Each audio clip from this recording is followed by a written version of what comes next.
Back in 2019, a young prodigy mangaka named Tatsuki Fujimoto had just started up a new manga by the name of Chainsaw Man. Having just ended the serialization of his massively successful but equally strange manga named Fire Punch, everyone was excited to see just how well this new work about a boy with chainsaws coming out of his face was going to do when compared to Fire Punch. But I don't think anyone could have predicted the absolute phenomena that Chainsaw Man was about to turn into. This bold, brash, bloody, brilliant story soon went on to become one of Shonen Jump's most popular series ever and cemented Fujimoto's status as one of the greatest modern day mangakas, period.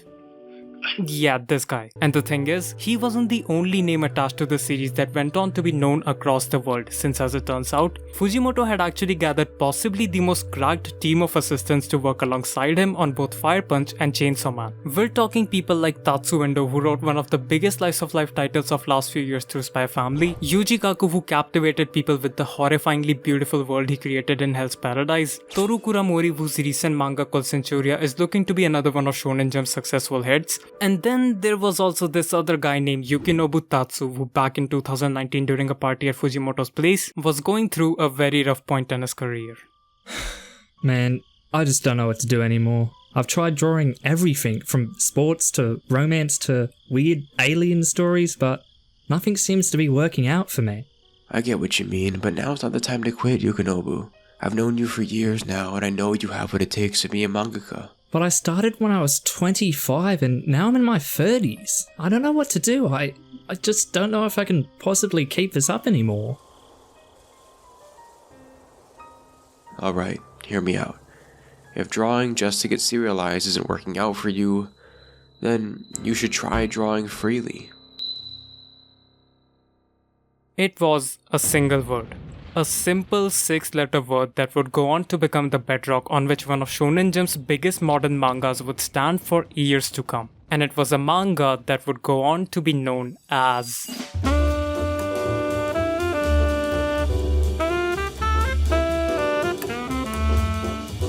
Dandadan was going to be a manga written not for the sake of appealing to someone or something, but for the sake of doing the exact opposite. For the sake of drawing something that had no rules or restrictions attached to it. And you can see that idea being reflected in every page and panel of this manga. This strange, absurd, unconventional and straight up batshit insane story about some freaky ass aliens and bloodthirsty ghosts clearly wasn't bound to a single genre or storyline, but was allowed to be whatever the fuck it needed to be in the moment it was written. And if you take a good look at the pages of Dandadan, you'll surely realize that Yukinobu had created something special through this manga. And when you pair that up with the already incredible art of Yukinobu Tatsu, you've got yourself a manga that has the potential to conquer all of Shonen Jump itself. Except, it wasn't all sunshine and roses for Yukinobu right away. Because one thing you have to keep in mind when making any form of story is that when you write as freely as you want to, there's a chance your story might come across as unfocused and random. Meaning once the novelty dies down, no one's gonna care for the quirky randomness of these stories unless they were made by Kyoto Animations. So to make sure Dandadan doesn't fall down the same path,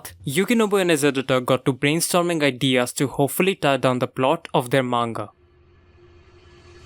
Wanna go get some drinks? Let's go get some drinks. And so it was. Soon enough as the night went on, the two friends got shit-faced drunk, and they decided now was the perfect time to start throwing around ideas at each other, which is exactly when it happened. Hey, then guess what? They get attacked by Turbo Granny while he's taking a dump. Oh, I know. We can have like a horse race against Granny across the city to win back our boy's wiener. Let's also throw a giant crab in there somewhere. But his transformation is so cool though. I don't want to give up on that. Then how about we give his junk back and take his balls instead? Yukinobu? Can you hear me? Hello? I'll let you suckle my teats, boy. If you let me gobble your dog.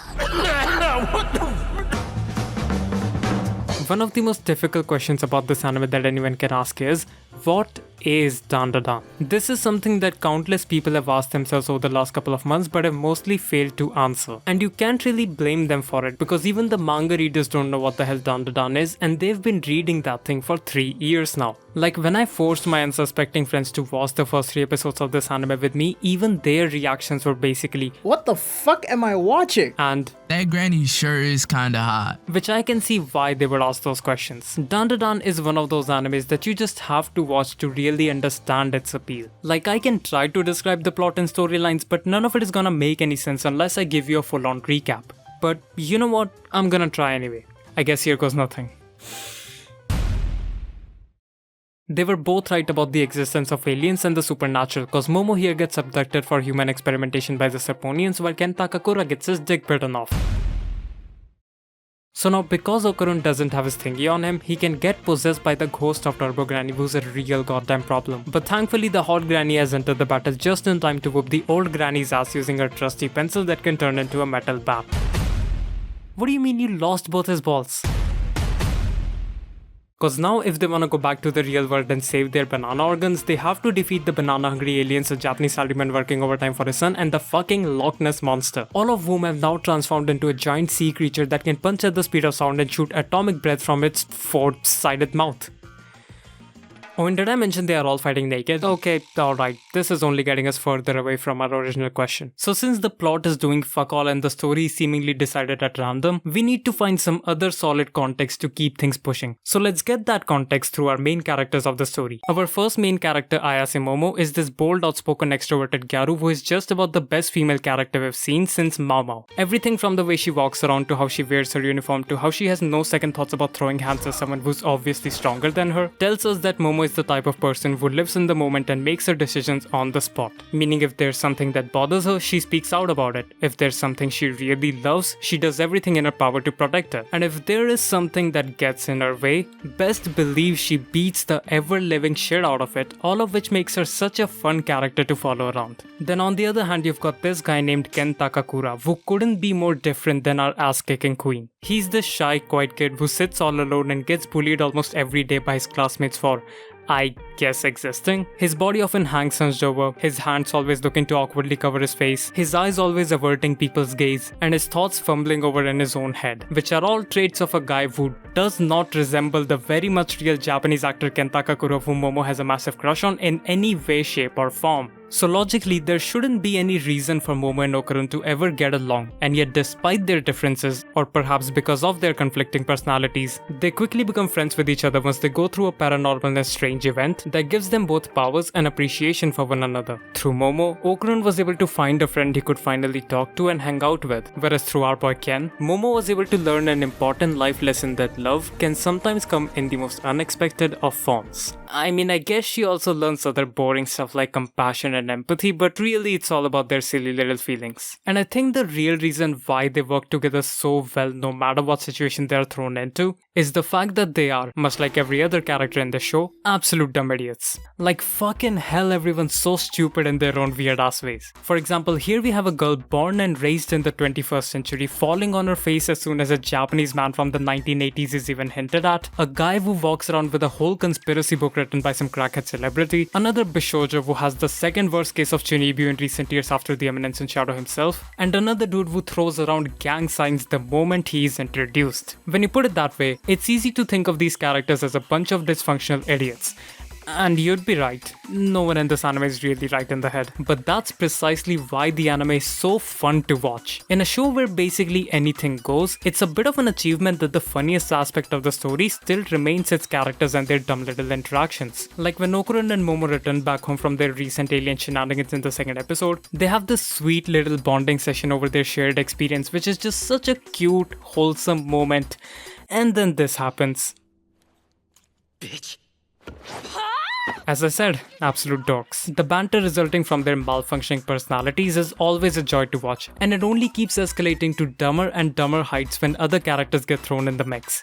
But I think it would be unfair to call these specifically stupid character traits that everyone in this anime possesses as being gimmicks meant exclusively for comedy. Even though a lot of Dandadan was conceived on a whim by Yukinobu Tatsu, you never quite get the impression that the characters were written for the sake of the plot, and that's because through writing these uniquely weird flaws, Yukinobu is able to instill a kind of humanity in each and every single character, thus turning them into real people. One of those people being Aira, who gets introduced as this annoying self-absorbed delusional character who calls herself the protagonist, treats everyone like their lives revolve around her, and is not only a menace to Okarun the moment she steps foot in frame, she even goes as far as to spread terrible rumors about Momo while acting all cutesy and shit. Her actions are enough to annoy anyone, to the point you look forward to seeing her comeuppance, which she deservingly gets handed. But then eventually, as you learn more about her, you realize the actual reason she acts the way she does, and it's heartbreaking to say the least. The same goes for Turbo Granny, who, yes, does take people's wiener from them, but only because she cares for the victims of sexual harassment whose souls have yet to pass on. Seiko Ayase, who treats Momo like shit, but in her own way cares deeply for her granddaughter and wants to protect her from harm at all costs. And then there's also Acrobatic Silky, who, actually, never mind. I don't think we're prepared for a story just yet. Let's just move on instead to one of my favorite character interaction from this entire show that comes at the end of the Granny arc. Having taken care of the Turbo Granny business and getting Okarun's thing back from her clutches, our team of goofballs have a fun little dinner, make some memeable faces,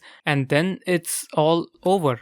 It was a stressful couple of days for sure, but now it's all behind them. There's really no need for them to hang out anymore, and so Okarun walks away. There's no exchange of words, no goodbye hugs, no plans for the future, and no guarantee of a relationship. The only thing that remains constant is the sound of footsteps broadening the distance between the two.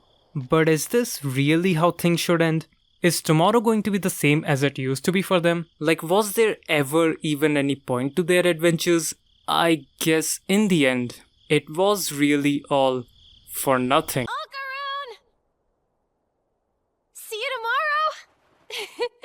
This single moment did two things for me. First, it made me realize that I'm absolutely in love with this show. And second, it made me forget that I'm supposed to be watching a shonen anime. Just think about it. A series as insane as Dandadan doing something as emotionally rich as ending an entire arc on the power of communication? Is this for real? Like seriously, they're such a wholesome pair of lovable morons. There's literally nothing about these two idiots that screams shonen to me. There's no overly optimistic MC or a female side character or a Sasuke stand-in. All I can see here are two wholesome idiots who just happen to gain some powers and now have to fight for their lives every other day. But now that I think about it, it actually starts to make sense why Dandadan is written this way when you learn that there was a time when Yukinobu Tatsu was forced to read 100 shoujo romance mangas in order to better understand the genre for one of his short-lived series. That's why so much of Dandadan revolves around the smaller conflicts of the everyday high school life of these teenagers, to the point you almost end up forgetting that this is meant to be a story about a guy who needs to fight off aliens and ghosts to find his Ballon d'Ors.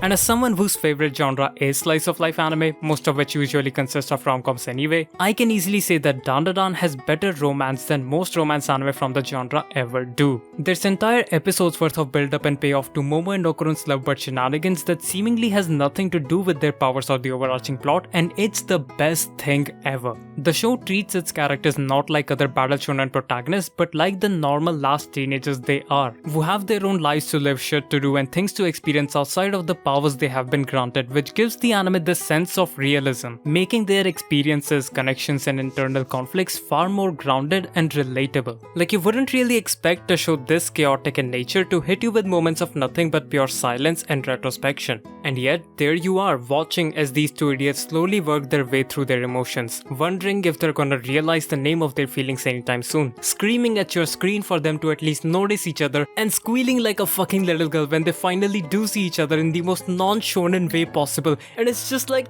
my heart can only take so much. Why are they so damn wholesome together? Just get together, you hopeless lovebirds.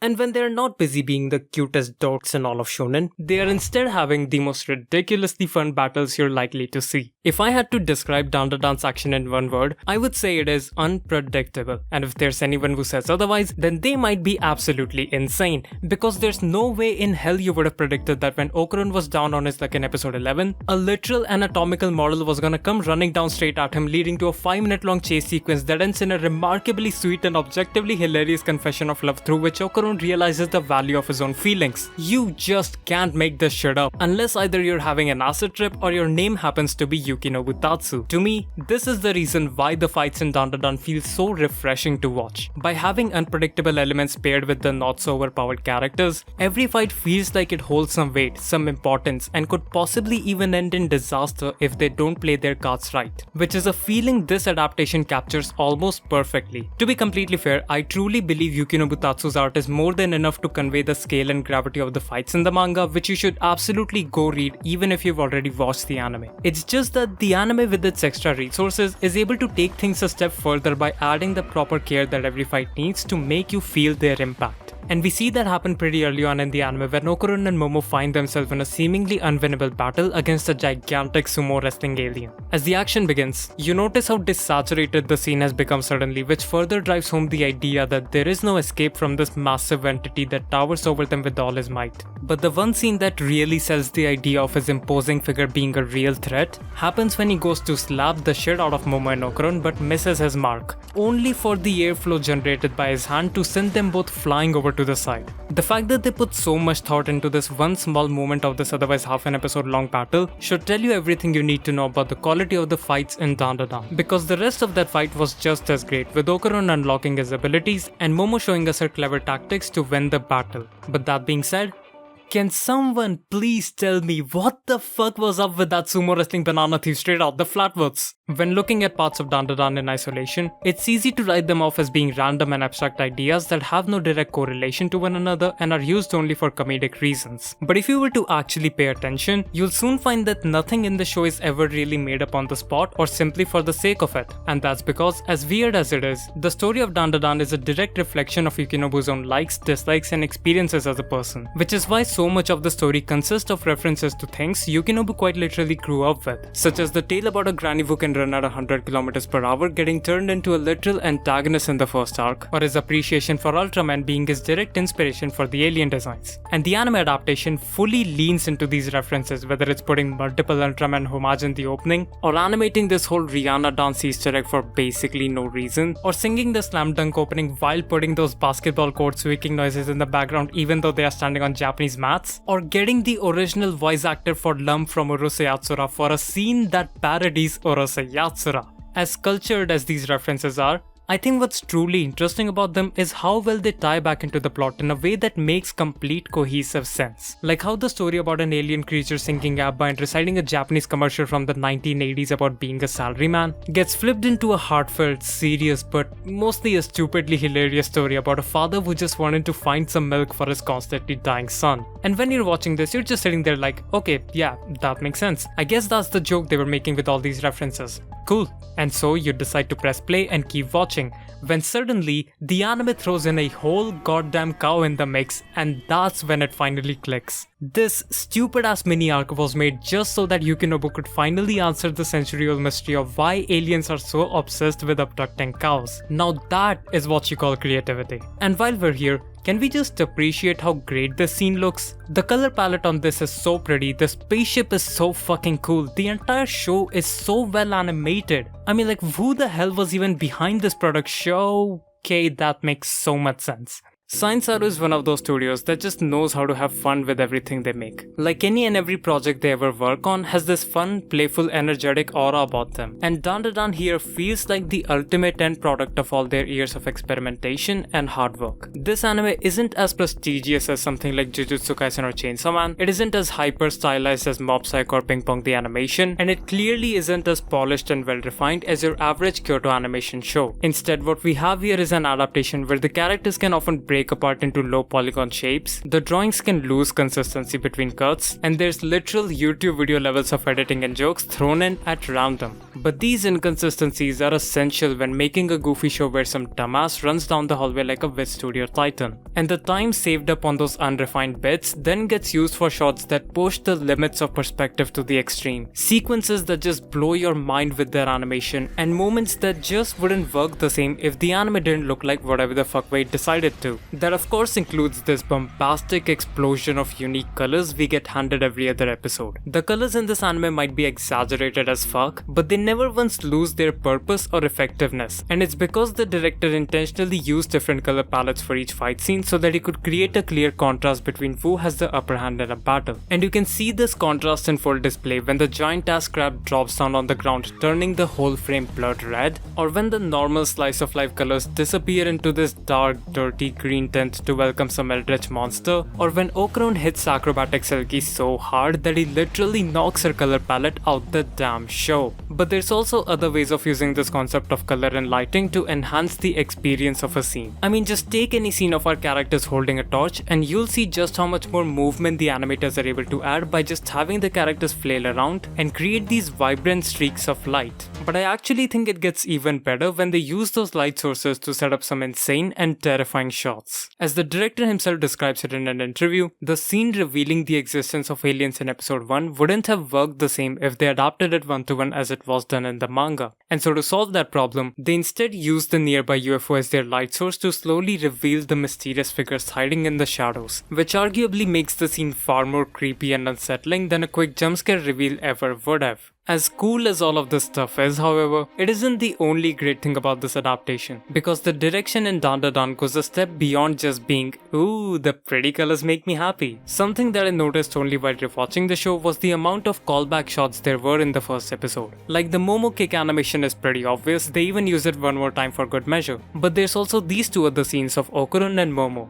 Just look at how the composition is the exact same for these two shots, but their meaning and implications have changed drastically because of how much shit they just went through in between these two scenes. This sort of meaningful stylization and directional choices are already enough to give this anime its praise as a successful adaptation. And yet they still for some reason decide to keep pushing the envelope by doing experimental bits like this POV shot, which they absolutely did not need to do. They already had my attention with those cool as fuck transitions they kept throwing in between scenes for me to geek out about. But even then, I think above all else, what takes this already fantastic production from a solid A tier to an almost flawless S is the soundtrack. Kensuke Ushio, my god, take a fucking bow. This man is easily my favorite composer of anything ever, and his work on Dandadan is yet another example of why he's the absolute best. Just listen to those groovy beats that accompany the slice of life shenanigans, that funky instrumental that readies you up for battle mode, those melancholic switch-ups that instill this bittersweet feeling of longing, and that orchestral rendition that I still can't talk about without tearing up. These are all essential pillars without which the visual scenes and story would just not hit the same. And if somehow after all that we've discussed so far, you still need convincing for some reason that this is indeed an incredible adaptation, then just look at all this equally amazing fan art that dropped on the very same day as the first episode of Dandadan, which only kept getting more and more insane in both their quality and quantity as every week passed by. If the anime had failed to do its job as an adaptation, then we wouldn't have been blessed by such incredible artworks, cosplays, animations and memes week after week for over 3 months straight. And with that, I think it's finally time to revisit the question we originally started off with. Now that we know everything there is to know about Dandadan and how it came to be, it's time we figure out what Dandadan even is. And I think personally, there actually is a scene in the show that comes extremely close to capturing the essence of this adaptation, and it does so in the form of a single 2-minute chase sequence in episode 4 of Dandadan. Up until this point in the episode, we've been struggling, screaming, biting, and running our way out of constant imminent danger. But now we've reached a point where both Okarun and Momo are getting exhausted and their escape route is being shut down from all sides. With a horde of zombies closing in, that giant fuck-ass crab looming over, and Turbo Granny looking down at them, it really feels like all hope is lost, that there's nothing more they can really do about their situation, that they're just gonna have to admit defeat. But then this happens. Do it. For the next 114 seconds, Dandadan momentarily becomes the most enjoyable, impressive, eye-pleasing, the most awe-aspiring thing ever. Just listen to that music, that gunshot, that build-up, that beat drop, that teamwork, all of it on its own is cinema as it is. And yet it somehow just keeps going and going and going, and oh my god, I don't think I've had this much fun watching an anime in fucking forever. This 2-minute chase scene speaks directly to the heart of everything that Dandadan stands for. It's totally stupid, loud, and fucking insane in nature. Yet if you decide to look a little closer, you'll see layers upon layers of intricately placed details details that are anything but that. This is a show that constantly breaks the rules of what we're familiar with, but it does so with such immense care and intent that it makes this show stand apart from the crowd and carve its own identity in a place where doing so couldn't be more difficult. The fact that this show is able to create a moment as absurd as this and still make my jaw drop down to the floor for its sheer brilliance means that the people working on it knew exactly what they were doing at every step of the way, which makes this show all the more deserving of all the love and praise it has received over the last few months. But even so, I think what's even more insane to me is that this isn't even close to the greatest thing this show has done.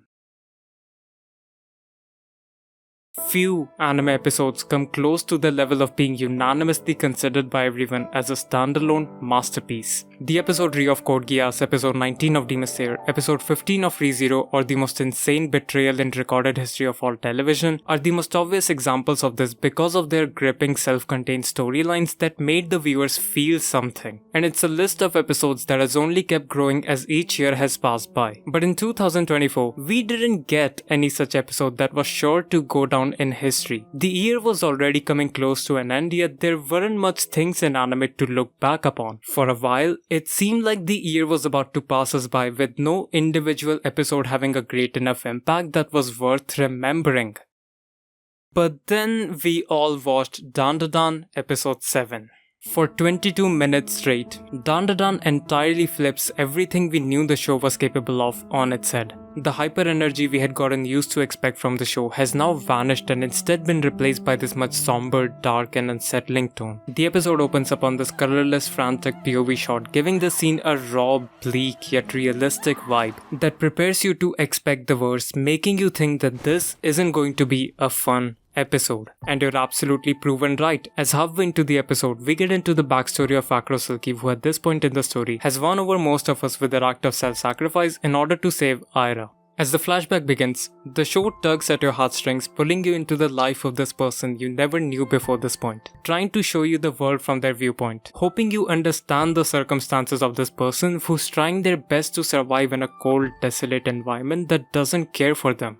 But you know exactly what's about to happen. You know there is no point getting attached with someone who's going to inevitably die. And so you decide not to get carried away. You won't get carried away because there's absolutely nothing good that's possibly gonna come out of it if you actually decide to do so.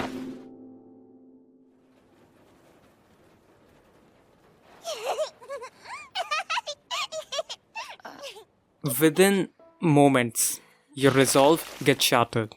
You immediately find a reason to get attached, a reason to care, a reason to get carried away in the flow of things. As you watch this hardworking mother do everything in her power to raise her child over the course of this almost unbroken wordless montage, you can't help but wanna root for them cause you wish for their happiness, to see their smiling faces, to see their practice sessions, to see their birthday celebrations, to just see them together with each other.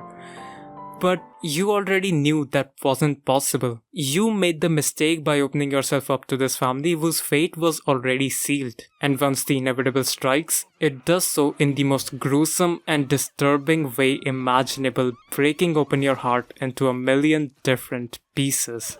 And before you even have the time to reconcile your emotions, you find yourself witnessing a moment in time that is so breathtaking yet so incredibly tragic that once it's all over, you have no choice but to sit there silently making sense of the feelings of emptiness that now reside deep within your broken self, as those characters that just became people right in front of our eyes have already turned to memory.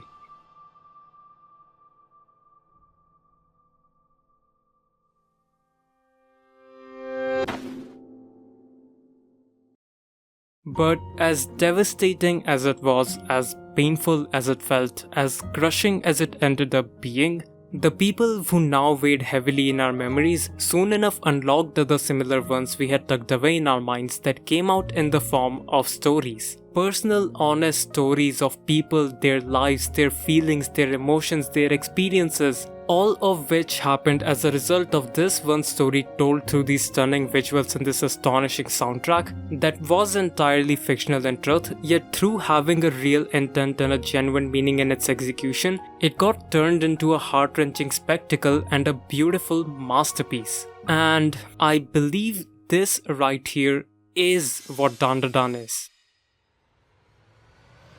Beyond the crazy antics, beyond those wholesome romantics, beyond anything and everything the story throws at you, Dandadan is a lesson in creative freedom, the end product of unrestricted imagination, and the absolute best and worst of what a story can do when it's allowed to be something. Time and time again throughout this journey, we saw how people who worked on this anime didn't just put their best effort into their respective arts, but did things beyond what was expected of them to do, whether it's the mangaka, the director, the composer, the voice actors, or the animators. Everyone nurtured their personal art form with care, love, and a hint of added freedom. They all wanted to say something through their own forms of art, and the thing that they said ended up being something so incredibly hard-hitting and emotional that it left everyone who watched it speechlessly in shambles, only to set them inspiringly in motion. So I guess what I'm really trying to say is that Dandadan to me serves as a fresh reminder that it's only once you abandon the preconceived notions of how to execute a certain idea, a certain concept, a certain feeling, that you even begin to carve out your own place, your own identity, your own existence in the vastness of everything. And I believe that's exactly what Dandadan has managed to achieve.